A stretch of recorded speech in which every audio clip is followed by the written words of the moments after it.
What's the safest way to prevent sexually transmissible infections? What is the safest way to prevent sexually transmissible infections? Most people say use a condom. New generation children. New generation children don't know the things that we read in primary school and secondary school books and all of that. The safest way to prevent sexually transmissible infections is abstinence, and that's a word this generation doesn't know. Hi, my name is Rafa Gottloff, and you're welcome to School of Life. It's a program where I try to teach you life lessons in a way that is easy to understand, and the intention is to help you become a better person. On today's edition, we're talking about sexually transmissible infections or diseases, STDs or STIs. That's what we're talking about.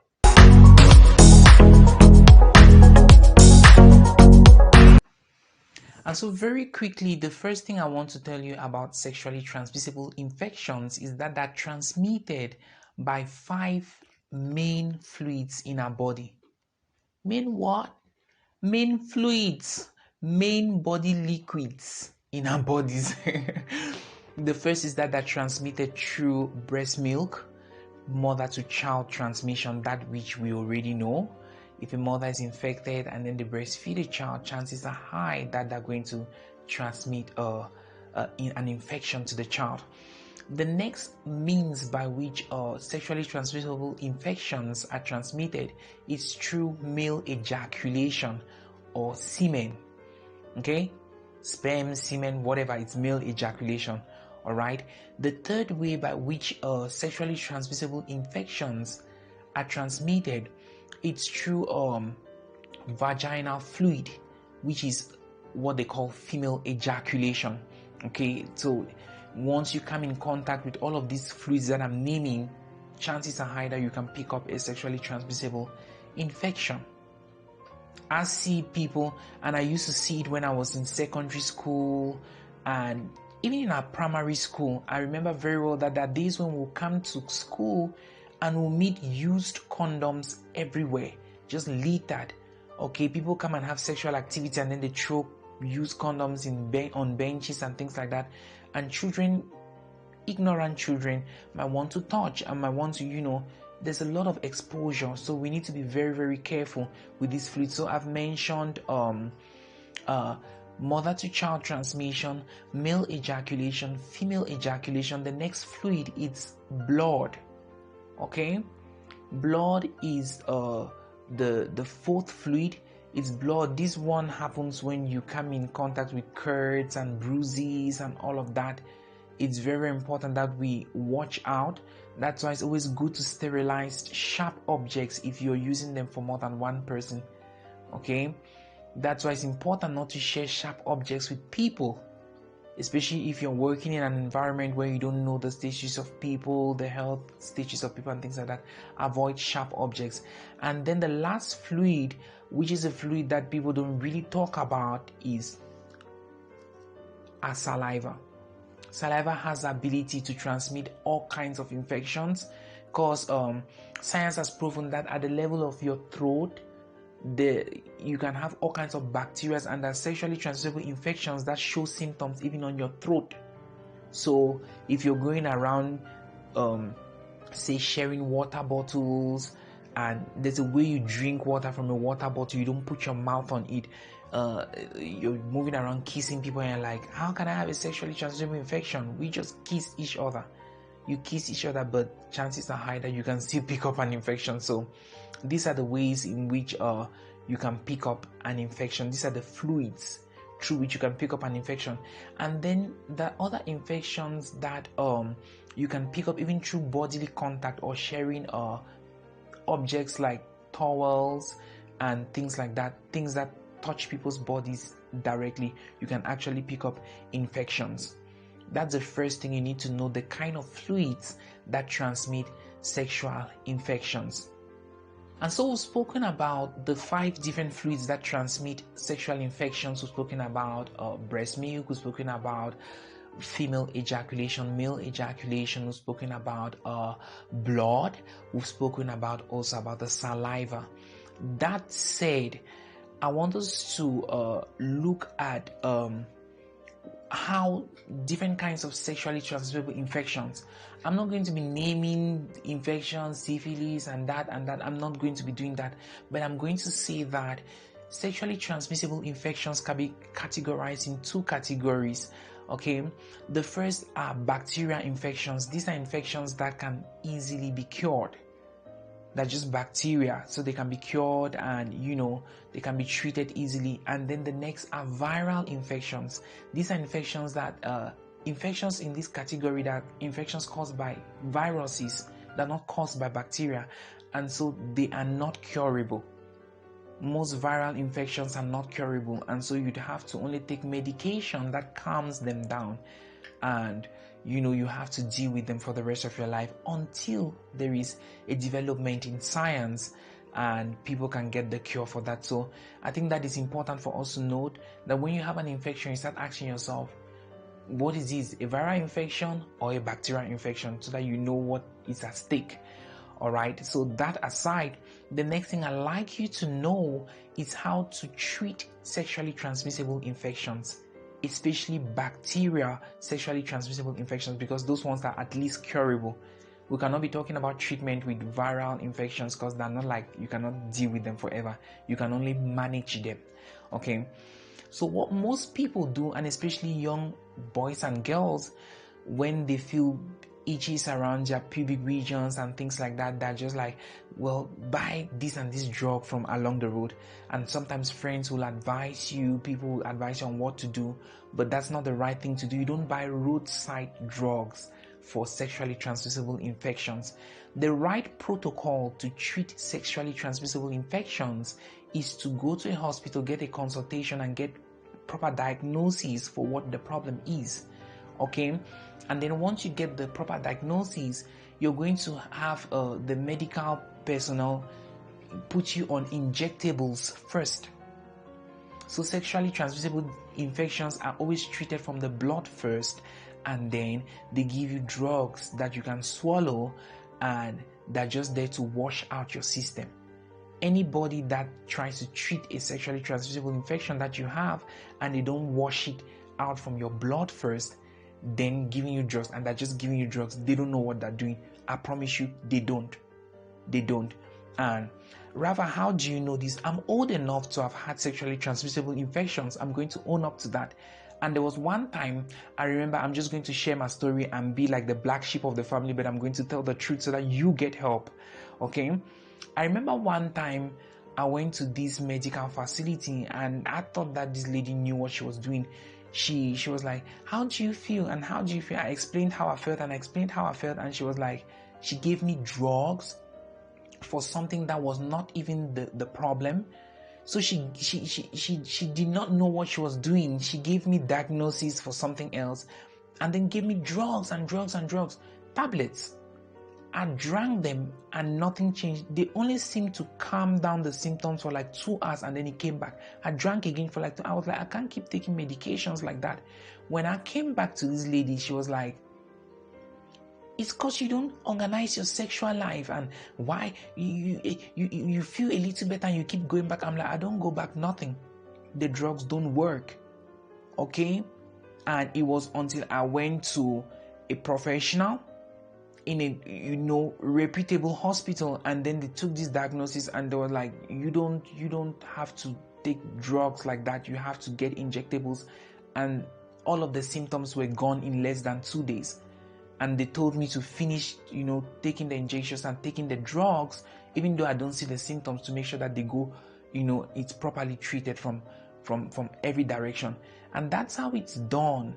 I'm sharing these experiences because many of us go through the same experiences, and nobody wants to talk about it, because who wants to say that I have a sexual infection? Or who wants to say that I've been through a situation where I had to deal with a sexual infection?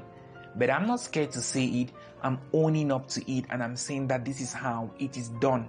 Allow me be the black sheep, and allow me open my own wounds so that you don't have to expose your own self. Let me just be the bad person, right? Let me just be the bad person. We can't talk about you. All of you are just holy people. And I'm the only bad person, but I'm doing something good, right?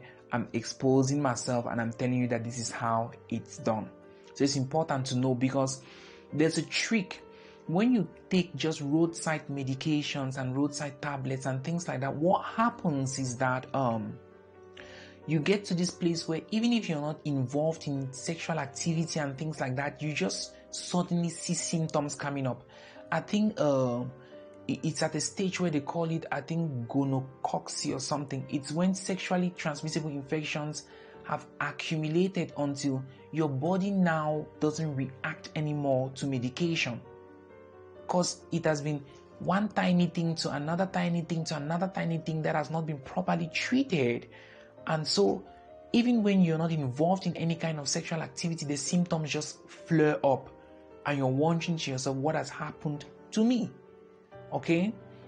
And it's because of sexually transmissible infections that you've not treated. Walk around the streets and walk around in Cameroonian markets. You discover that people are selling a lot of traditional medicines and herbs and spices and leaves and grass and things for sexual weakness and all of that, because men are going through sexual problems and women are going through sexual problems. I was speaking to a friend who is very close to the medical field, and she told me that married women also treat sexually transmissible infections. I'm like, why do people get married and they treat infections? Sometimes it comes from the husband, sometimes it comes from their infidelity.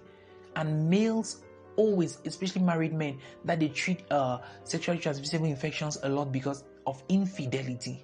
Okay, so we need to be honest about these things. These are things that are coming from people who work in the medical field, and sometimes I just have conversations with them and I want to know and things like that. You know, I'm the person who says things honestly, and they kind of like give all of this information. I'm like, wow, I never knew. So it's important that you treat infections from your blood first, and then you take drugs only to wash them out, without which you might think you've treated, but you've actually not treated. Another very important thing I'd like to share with you about sexually transmissible infections is that it's not written on somebody's face. Okay? I can have all kinds of infections and I look healthy. I look like I look now. Okay? So you need to be careful. You don't be saying, and this is what people always say, do I look like I have an infection? The infection didn't come from me. And once you get an infection from somebody, even if you had like an organized sexual life, they'll accuse you and say it's because you sleep around, even if you don't sleep around. Okay? And they will not accept. They'll be like, I look healthy. It cannot possibly be from me. But it's not written on people's faces, and so you need to be very, very careful. The only thing that proves that somebody is not infected is a blood test. It's a blood test from, a recognized blood laboratory in a hospital or some private labs and things like that. That's the only proof. It's not the look of your face. It's not the color of your skin. It's not nothing. And this is a deception that young people go through. Like, he looked healthy and she looked beautiful and all of that. It's not written on your face. So you need to be very, very careful if you want to get into a committed relationship. That is why I started by saying that the easiest way to prevent sexually transmissible infections and the most effective way is stay away from the sex.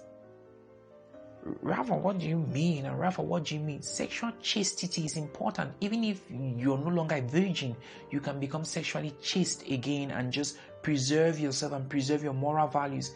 And at the end of the day, I look back now at friends who just scatter their lives and they want to sleep around and all of that, and they're not at a good place. I promise you, they're not. You gain more respect from people, by having some certain level of sexual discipline, and it should not be said that you've slept around with everybody and everything in skirts and everything in trousers and things like that. It's nasty and it's not good for your reputation. And you might think like, well, I don't have nothing to gain or lose. But someday you have children, and someday you have somebody that knew you from your past, and don't want to now start telling people about your life and things like that and running their mouth and things like that. There'll be things that you don't want your children to hear. There'll be things that you don't want your in-laws to hear. There'll be things that you don't want even your significant other to hear about you. So as you live your life thinking that there's no tomorrow, there's actually tomorrow. and you might need to face the consequences of the decisions that you're making right now with your life. The last thing I'll say about sexually transmissible infections, and I'm rounding up, is that it's just a bonus point. It's not like anything related to, but it's important that you know that semen, sperm, or male ejaculation is the highest liquid in a human's body that contains nutrients and proteins and all of these good minerals and everything. That's why it's used to fertilize the seed of a woman. And so once you involve yourself in a lot of sexual activity and you don't feed well and you're not healthy, you don't eat well, you become pale. That's the reason why when a man engages in sexual activity, once he's done ejaculating, he immediately starts feeling hungry, because you don't wasted energy, you don't wasted protein, you don't wasted all these good nutrients that would have been there to help your body. So the next time you're thinking that you just want to lay down with a woman, think about your health first. Think about what you'll be wasting. Is it necessary for you to be wasting so much protein and so much for something that would even give you a child? Okay, so I think that we should look at things clearly. I hope that you've benefited in one way or another, and this has been like an eye opener for you, because that's the reason why I do the things that I do. The reason why I record these videos is to be able to teach you things that probably your parents will not have time to teach you. Probably nobody has time, or nobody has the courage to own up and say, listen, I've been through sexually transmissible infections and I'm here now, and this is the way, you know. People are just not honest because they're scared. I understand, but I'm not scared because I love you, and the fear that I have is little compared to the quantity of love that I have for you all. And I really want you to be able to get to this place where you can make informed decisions and where you can live your life knowing your left from your right. That's what my mother used to say. You should know your left from your right, meaning that you should be doing things with enough information, and it should not be like a misguided decision and things like that. So that's the intention. I hope that you've learned something, and if you want to keep up with me, I'm called Rafa across all social media handles, and my contact number, I'm talking about my direct contact numbers, are on all of my social media handles. On YouTube, I'm Rafa_237. I'll see you some other time. Until then, stay safe and understand that abstinence is the only way to prevent sexually transmissible infections. Bye-bye.